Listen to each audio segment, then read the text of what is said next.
Looking out my window, sun shining bright. What's good, y'all? Welcome back to the channel. It's your boy Reese, the Sideliner, as always. NCAA tournament, man, knockout rounds. Beautiful, beautiful, beautiful idea by the NBA. Obviously, they didn't come up with the idea, but to implement the idea was very, very smart. And for the first one, you know, I gotta say it's really turned out to be a great idea. Playoff basketball atmosphere was played last night in that Indiana versus Boston game, bro, and I couldn't be happier, bro. Especially to start off the game, you could really feel the intensity. The crowd was in it. The players were in it. It was just, it was really good basketball played last night, bro. But before we get into that, go ahead and subscribe to your boy, man. NBA centered channel around here. We do got, you know what I'm saying? We dropped a little video earlier on today. 2K type work. Go check your boy out, man. That was something new that I brought to the channel, but you know, I think it'll do well. But let's get into last night's games. Jaylen Brown last night was looking like a man on a mission, bro. In the first quarter, he finished with 10 points, 5 of 7 from the field, just absolutely getting busy in the paint, bro. Continuing his hot streak from that first quarter, he got to work in the mid-range as well as hitting a couple threes. One was late in the fourth quarter, like pretty much garbage time. So, I mean, other than that, he would have gone 1 of 6 for the game. But he did, however, finish with 30 points and 61% from the field. So he did have a decent game, but it just wasn't enough, seeing how the Indiana Pacers were able to come out on top in this one. I was very impressed with Luke Kornet last night, bro. Crazy output that he had, bro.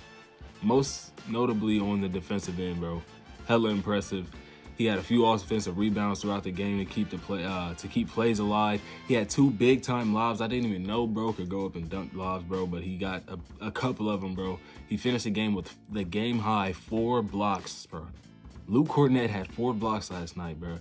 And I don't even know how many shots he altered, but he ended up with 4 blocks, bro. Really impressive game for him. Sam Hauser as well was a problem from deep in that first half. I think he ended up with 9, maybe even 12 points on some good looks, especially from the corners. He finished the game off with 15 points, 5 of 7 from deep.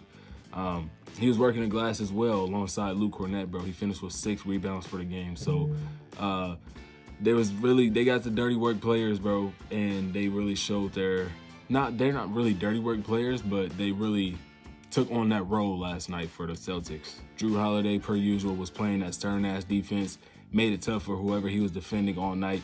But on the offensive end, he didn't really have that much of an output. I think he finished with about maybe 10 points, if that. But the player that, you know, per usual is leading the show for them, Jason Tatum, with him, you know, shooting so iffy from the field last night, they just weren't able to really, you know, take over this game like you thought they could have at some point. He was hitting some tough shots all night, whether it was from deep or at the rim, but he was also forcing a lot of tough shots all night, which, you know, ultimately cost him the game later on down the line, losing by 10.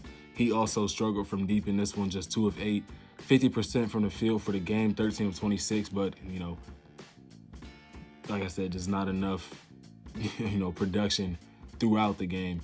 32 points for the game, pacing alongside Jaylen Brown. He grabbed a game-high 12 rebounds and had 6 assists as well, but Indiana, man, there was too much to handle. Tyrese Halliburton had the Jason Tatum assignment for most of the first half, and, you know, he did a decent job, held on to just 5 of 12 shooting from the field. And just all around, the Pacers were moving really well on defense, and one of the lower tier defenses in the league, bro. Just really playing well, moving their feet out there. It was very impressive. Like I said, playoff atmosphere basketball from the Pacers, bro. Just 7 first half points for Tyrese Halliburton, but, you know, he got more aggressive after the half. Of course, he's going to get his dimes, but he came away with a triple-double last night, bro. He was attacking the glass, bro, and late in that fourth quarter, he had an amazing much-needed 4-point play that gave Indiana all the momentum that they needed to close out the game. It was I'm gonna keep saying it, very impressive win for this young rising team, bro. That 4-point play, I want to say they were tied when he hit that 3 and got fouled. Hit the free throw, went up by 4. that momentum, that's all they needed, bro. They coasted, they rode that, and Boston played the foul game with the last minute or so in that game because of that 4-point play that they had. And then right after that, I want to say Buddy Hield hit a 3 to give them a 7-point lead, and that was all she wrote. Bruce Brown, man, had a really, really nice all-around game, bro. Seeing that championship DNA in a must-win game poke his head, this is exactly why they wanted to sign him, bro. They knew that they were on the cusp of doing something very, very new, so to speak, for the Indiana Pacers. They haven't had much playoff success since LeBron was in the Eastern Conference. So bringing in Bruce Brown, who just came off of a championship appearance, more championship victory, obviously, alongside this young team. He also is very, considered young for NBA standards. That was a perfect signing for them, bro. A match made in heaven, and he really showed that last night. I think he had maybe 11 points, 4 rebounds. Like, he was all over the floor, bro. Blocks, steals, assists, rebounding the ball. He did it all last night, bro.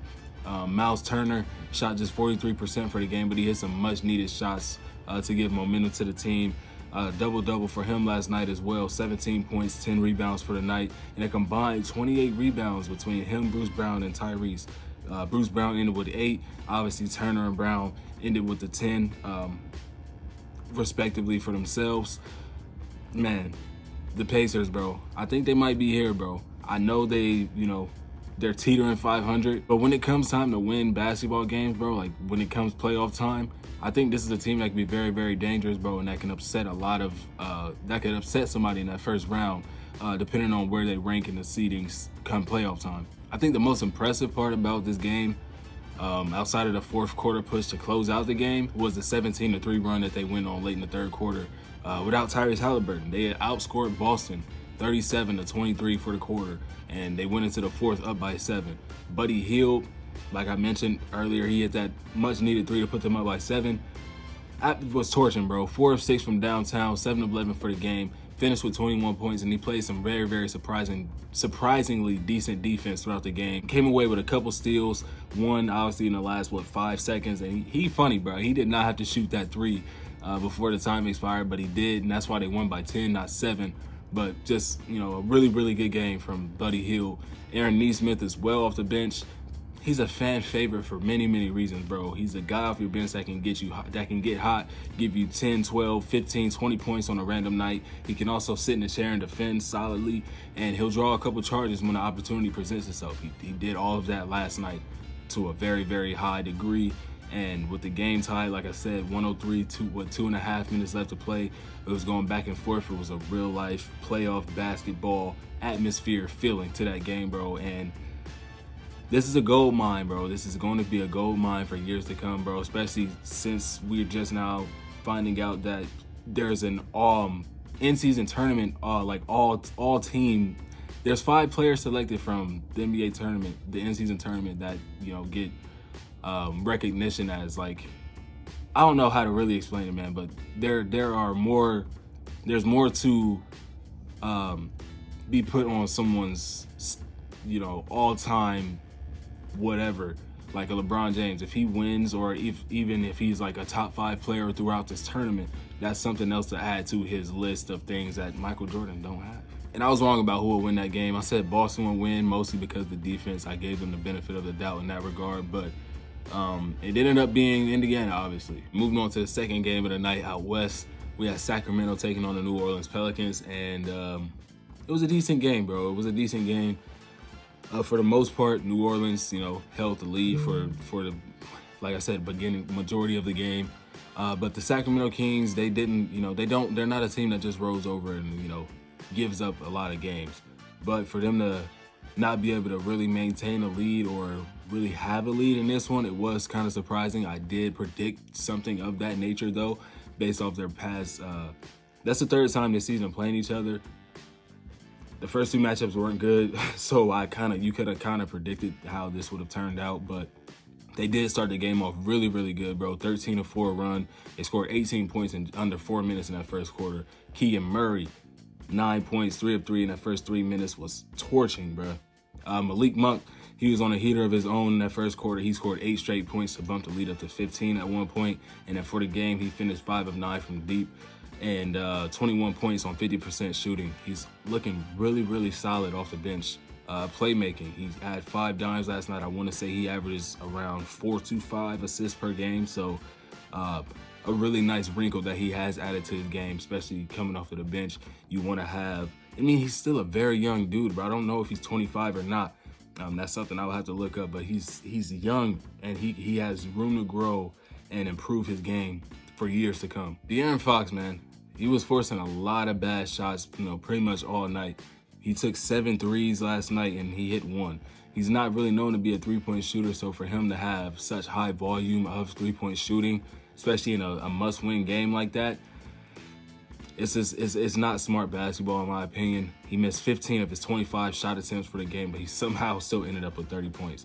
I want to say he had 6 dimes as well and a few rebounds and a steal, but the Pelicans was just too much for them. Even without Zion having an amazing game, there were other guys like Jose Alvarado, his defense, Trey Murphy coming back and really putting his mark on the game. Why am I blowing these names right now? Herb Jones, really, really impressive offensively. 23 points for the game. But for the Kings, the last player over there for the Kings I want to talk about, Domantas Sabonis tripled with a Jokic-like triple-double. 26 points, 13 rebounds, and 10 assists with just 1 turnover. But, triple-double cool, stats is cool, but now, y'all not in the in-season tournament because, it wasn't really his fault. There's guys, like I just said, De'Aaron Fox missed 15 of his 25 shots. Harrison Barnes only gave them 4 points as a starter. So, there were players that, just didn't show up last night. And then for the Pelicans, man, Zion, just 10 points for the game. Man, I'm absolutely sick to my stomach, bro, because, I make parlays from time to time, bro, and I made a couple good ones last night that would have got me some legit bread, bro. And he happened to be a part of both of them. And I took his points. I took one of them, I took 20 points. The other one, I took 25. The man ended up with 10. So that's the only thing that failed on 25-leg parlays was Zion's points. So I'm pretty upset with him, bro, especially at the way that he played. Early on in the game, he really got boxed up in the first quarter. I want to say he had 3 turnovers from either bad passes or just getting stripped on gathers to a shot. He made just 1 shot in the entire first half, bro. That's not Zion at all. I didn't watch this game. I was slumped. I had a headache last night, so I was slumped. I had to watch it back this morning, man. And to see that, especially after waking up and seeing I don't have the money, I'm like, I got to see why. He scored 8 points for the rest of the game, bro. 6 of those came in the third quarter. So, yeah, I'm not really a happy camper with Zion. But moving on, Jose Alvarado, like I mentioned earlier, him being back is going to be huge for New Orleans, bro. His defensive impact is just infectious, bro, to his teammates. They outscored Sacramento 18-4 with him in the game to close out the first quarter, and they won it by as much as 13 in the second quarter, bro. Up by 8 to close out the half. So Jose Alvarado being back, Trey Murphy being back, Herb Jones being a threat offensively, CJ McCollum returning back from the lung collapsing. Is that a word? His lung collapsing. This team is very nearly at full health. I think Larry Nance might be out and someone else is out, but they're very nearly at full health, bro. So now we can really see what this team is made of. Moving ahead, Trey Murphy, like I said, he's back and looking solid. 16 points for the game last night, 6 of 13 from the floor. But his focus to the game and his intensity is still the same, and his 3-ball is still a shot that you gotta respect. Brandon Ingram, he had one of the quietest 30-point games I've seen in a while. 10 of 20 from the field with 8 boards and 6 assists. He matched De'Aaron Fox's scoring leaders for the game, but although he did have the ball a lot, I didn't think he ended up with 30 when I was watching the game back, but he ended up with 30, bro. And then CJ McCollum, he pitched in a smooth 17 points, 7 dimes, returning from the collapse a few days ago. Really glad to see him back and well. Herb Jones, like I mentioned, 23 points for the game, bro. He picked up the slack that Zion had offensively. Tallied 23 points, 61% shooting to go along with 5 rebounds and 5 assists. And he's one of the 4 Pelicans that knocked down 3 threes last night. I just so happen to be correct about this one turning out as a victory for the Pelicans. So they're advancing, the Pacers advance, and we just have to wait and see tonight who advances between Milwaukee and New York, and then Phoenix and LA. I want to say my predictions were Milwaukee beat New York, and then I have the Lakers beating the Suns. So if those are correct, we should have Milwaukee taking on Indiana and the Lakers taking on the New Orleans Pelicans. But that's the video, bro. I appreciate y'all tuning in. Subscribe, like, comment. I'll catch you on the next one. Peace.